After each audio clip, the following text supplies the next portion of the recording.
Oi pessoal, aqui quem fala é o professor Demis e agora nós vamos continuar com o nosso assunto de termologia. Agora nós vamos falar sobre o assunto de calorimetria. Em aulas passadas, nós já definimos a ideia de calor. E o que seria calor? É uma forma de energia em trânsito. E ela acontece quando temos dois corpos, um corpo mais quente do que o outro, de maior temperatura, e ele propaga energia em forma de calor. E metria é uma medida, é uma medição. Então nós vamos estudar como se mede o calor. Vamos entender o comportamento do calor em determinados corpos. Vamos lá? Então a gente começa com a seguinte pergunta: por que alimentos ainda quentes não devem ser levados à geladeira? Todo mundo sabe que a gente não pode levar alimentos muito quentes para a geladeira. Mas por quê? O objetivo da geladeira é conservar os alimentos a uma determinada temperatura. Essa temperatura geralmente é baixa. Então o que ela faz? Quando você coloca um objeto quente aqui dentro da geladeira, vai fazer com que gaste mais energia, porque ele vai ter que tirar esse calor e jogar para o ambiente. Então essa troca de calor entre corpos, entre um ambiente, entre outro, é o nosso assunto desta aula. Então, o que seria fontes de calor? Pessoal, qualquer corpo que tenha uma temperatura maior do que outra vai poder ser uma fonte de calor. Um fósforo aceso é uma fonte de calor porque a temperatura dela vai estar maior do que a temperatura do ambiente. Então, ela vai passar calor para o ambiente. E o Sol? Ele tem uma temperatura muito maior do que os outros planetas do sistema solar.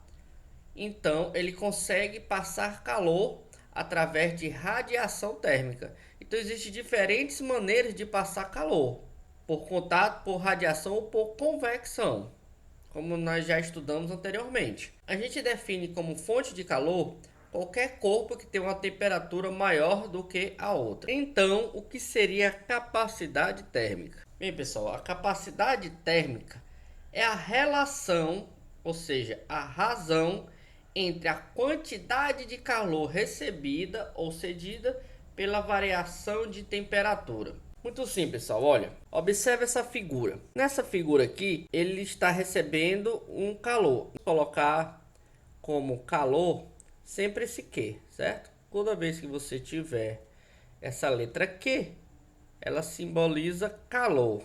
Observe a medição de temperatura nos termômetros. Apesar deles estarem no mesmo ambiente, essa variação de temperatura foi maior. Essa variação de temperatura foi maior do que essa aqui, ó, que tá bem aqui, ó. Porque corpos diferentes absorvem calor de maneiras diferentes pelas propriedades do corpo. Nós vamos estar discutindo como é que funciona isso. É definido como capacidade térmica a razão entre a quantidade de calor é a energia representada pela letra Q, dividido pela sua variação de temperatura. É muito fácil a gente observar isso no nosso cotidiano. Por exemplo, de noite você tem uma região onde tem areia e cimento. Se você pegar no cimento, você vai observar que o cimento vai absorver mais calor do que a areia. Vai estar numa temperatura maior do que a areia. Certo? Então por quê? Porque tem a capacidade térmica diferente. Então a capacidade térmica é uma relação entre a quantidade de calor recebida pela sua variação de temperatura. Tá? Está muito relacionado com a propriedade dos corpos. Para a gente entender melhor como funciona a capacidade térmica do corpo, nós vamos entender um pouquinho sobre o que é o calor específico. O calor específico de um corpo é uma característica do material, expresso geralmente em calorias gramas por grau Celsius. Nós vamos discutir isso aqui já já. E representa a quantidade de calor que deve ser fornecida ou retirada em cada 1 grama do material para que sua temperatura aumente em 1 grau Celsius, respectivamente. O calor específico de um corpo, ele é uma característica do próprio material. Nós já estudamos outras características dos materiais. Por exemplo, a densidade de um corpo. A densidade é uma característica do material. Cada material tem uma densidade própria. Então, calor específico também é uma característica do corpo. Cada corpo vai ter uma característica específica relacionada com a calorimetria, e o nome disso será calor específico. Quando você entra de manhã bem cedo numa piscina, você vai sentir a água da piscina fria em relação à temperatura do ambiente. Quando você entra à noite, depois de um dia ensolarado, você vai sentir a água da piscina quente, a temperatura maior do que a temperatura do ambiente. Por que isso acontece? Bem, devido ao calor específico da água. A água tem uma capacidade de absorver e de liberar calor que é característico dele. A gente pode medir isso aí por números. Então existe uma tabela de calores específicos para cada corpo. Então a água demora a absorver calor, mas quando ela absorve, ela também demora a liberar. É diferente, por exemplo, de um ferro. O ferro absorve rapidamente absorve rapidamente calor, aumentando sua temperatura. Em compensação, ele libera calor muito facilmente, diminuindo a sua temperatura. Então agora nós vamos falar sobre a equação fundamental da calorimetria. Pessoal, a quantidade de calor de um corpo, ela está relacionada com 3 variáveis físicas. A primeira dela é a massa.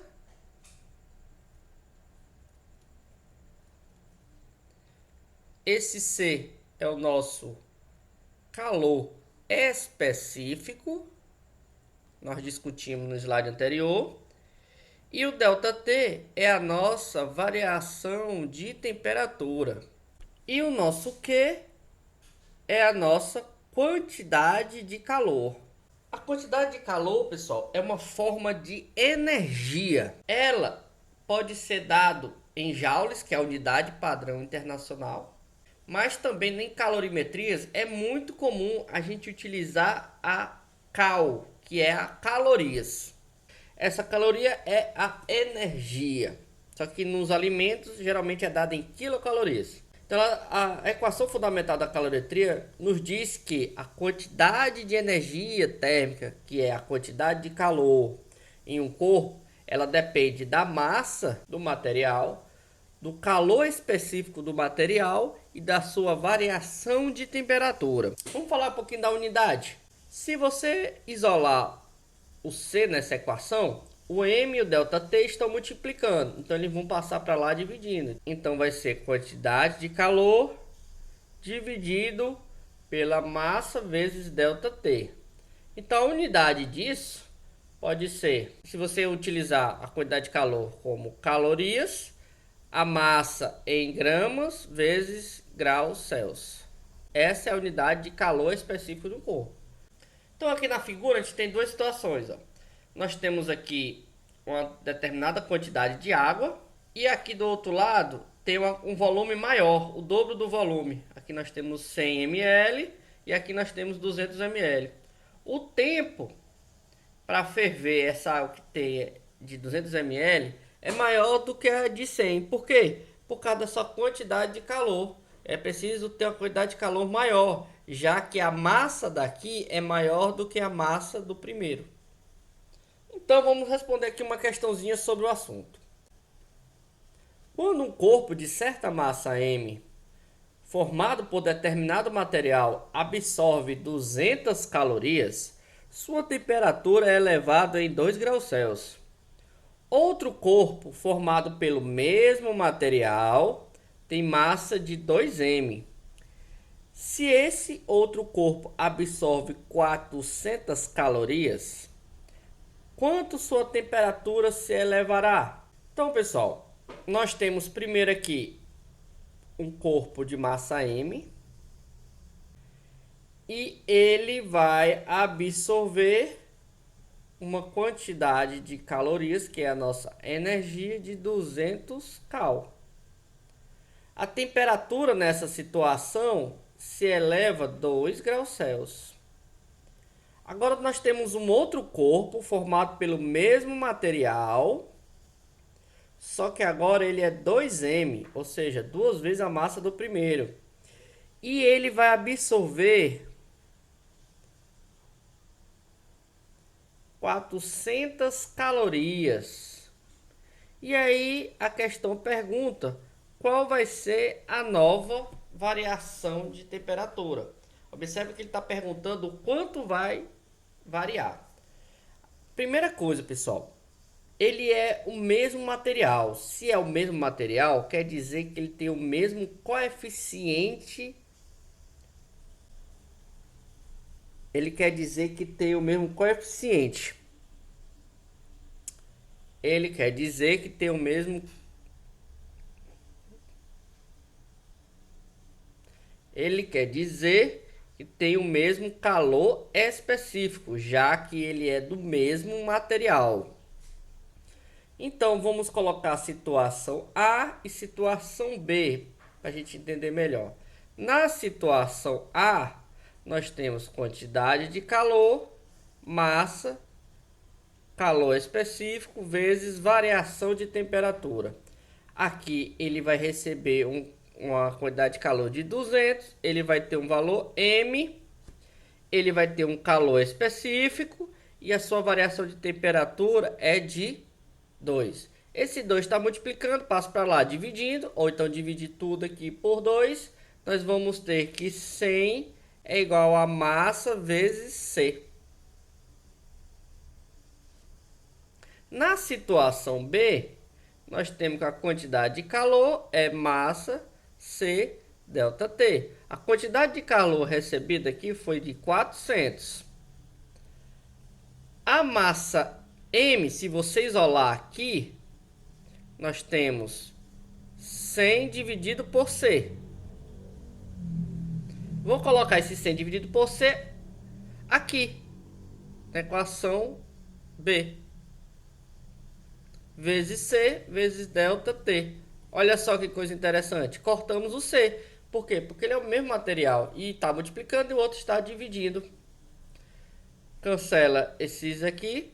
Então, a variação de temperatura do corpo B vai ser de 4 graus Celsius. Fácil, né, pessoal? Então, agora nós vamos falar sobre as fases da matéria. Quando a gente falou da quantidade de calor na equação fundamental, ela só serve para corpos que não mudam o seu estado da matéria. Ou seja, ela não vai se transformar de sólido para líquido, de líquido para gasoso. Ela vai estar na mesma fase. Ela vai estar sempre no líquido, ou sempre em vapor, ou sempre em sólido. Então, quando é que a gente vai trabalhar? Como é que a gente faz para trabalhar quando há uma mudança de estado físico? Vamos lembrar do nosso conceito que nós temos sobre a questão das partículas, quando o corpo está em sólido, líquido ou gasoso. Quando o corpo está em estado sólido, as partículas estão mais próximas. Quando estão mais líquido, ela tem uma fluidez, então ela consegue se movimentar mais livremente. E quando está no estado gasoso, as partículas se movimentam de maneira muito rápida. Se nós estamos falando de um mesmo material, nós podemos dizer que a temperatura no sólido é menor que a temperatura do líquido, que é menor que a temperatura no estado gasoso. Então, aqui nós temos que ver como se chama essas mudanças de estado. Então, quando você muda um sólido para o líquido, do líquido para o gás, então aí nós temos diferentes tipos. Esses tipos é bom vocês anotar no caderno para você não se confundir na questão. Então, por exemplo, do líquido para o sólido, nós temos uma solidificação. do gás para o líquido, nós temos uma condensação, do sólido para o líquido, fusão, e do líquido para o gás, uma vaporização. E quando muda de sólido para gás, nós temos uma sublimação, e do gás para o sólido, uma cristalização. Pessoal, quando há uma mudança de estado físico, devido à sua variação de temperatura, a gente chama isso de calor latente. Então aqui há uma mudança de fase. E já quando não há uma mudança de fase, ou seja, se ele está sólido, ele continua sólido, se está líquido, continua líquido, se está gás, ele continua gás, a gente chama de calor sensível. Então, pessoal, calor latente de uma mudança de estado físico é a quantidade de calor em unidade de massa de uma substância deve receber ou ceder, então calor a gente recebe ou dá, a fim de efetuar a transição completa de um estado para outro, mantendo-se a temperatura constante. Então aqui ele fala uma coisa bem interessante. Quando há uma mudança de estado, ou seja, vamos dar um exemplo da água evaporando, está no estado líquido e ele vai se tornar um estado de gás. A temperatura vai permanecer constante. E quando há uma variação na temperatura, ele vai ser um calor sensível. Então, pessoal, observe aqui no gráfico. Olha só o que está acontecendo.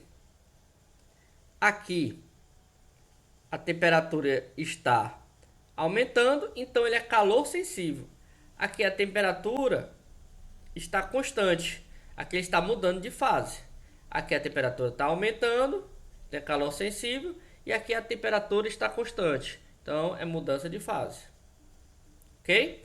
Quando for calor sensível, você vai poder utilizar aquela nossa equação fundamental. Quando for calor latente, quando ele há mudança de fase, a quantidade de calor é dado por a massa vezes o calor latente. Esse calor latente, esse coeficiente de calor latente, ele corresponde a essa mudança. Se é do vaporização, ou ele vai ter, a questão tem que dizer qual é esse coeficiente.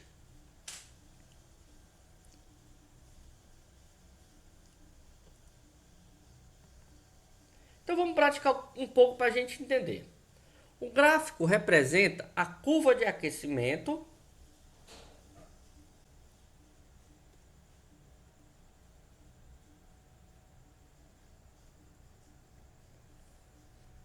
de uma massa de 200 gramas de uma substância, inicialmente no estado sólido. Então ele começa no estado sólido, realizando por uma fonte de potência constante igual a 5 quilocalorias a cada minuto. Determine o valor do calor latente de fusão dessa substância em calorias por grama. Então, pessoal, o que aconteceu? Nós temos uma massa de 200 gramas de determinada substância. Aqui nós temos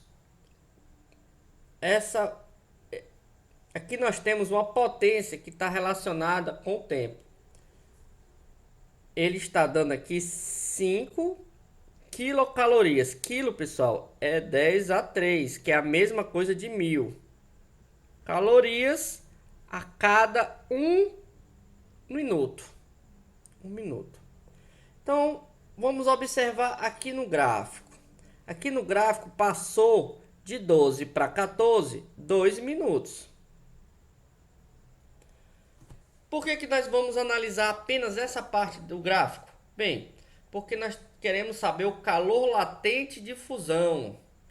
Nessa primeira parte aqui e aqui é calor sensível, porque é uma mudança de temperatura. A única região onde a temperatura permaneceu constante foi nessa região aqui. E nessa região, então, vai ser o nosso calor latente, que nós podemos utilizar como massa vezes o calor latente. Aqui o calor latente de fusão, porque ele vai sair do estado sólido para o estado líquido. Bem, o tempo foi de 2 minutos. Então, com esse tempo, a gente pode calcular a quantidade de calor recebida para que ele mude de estado físico. Como a cada minuto ele recebe 5 vezes 10 elevado a 3 calorias, então basta multiplicar por 2. Então é 10 vezes 10 elevado a 3, que é a mesma coisa de 10 elevado a 4 calorias. Então nós temos a quantidade de calor aqui. Bem, como nós sabemos a quantidade de calor, como é calor latente, é dado pela função. Quantidade de calor é igual a massa do corpo vezes o calor latente de fusão, que é no caso aqui. Vou colocar aqui o F. O calor aqui recebido foi de 10 elevado a 4. A massa do corpo é de 200 gramas vezes o calor latente de fusão. O 200 está multiplicando, vai passar para o outro lado dividindo. Então vai ser 10 elevado a 4 dividido por 200. Bem, 10 elevado a 4 é a mesma coisa de 1 vezes 10 elevado a 4 dividido por 200. 200 é 2 vezes 10 a 2. 1 dividido por 2 é meio vezes 10. 4 menos 2 dá 2. Transformando isso aqui, tirando na notação científica, multiplicar por 100 é a mesma coisa aqui que 50. 50 o quê? 50 calorias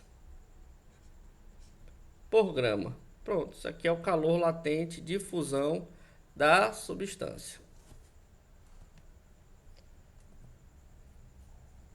Então, pessoal, na próxima aula nós vamos estudar um pouquinho mais sobre esse assunto. Até mais.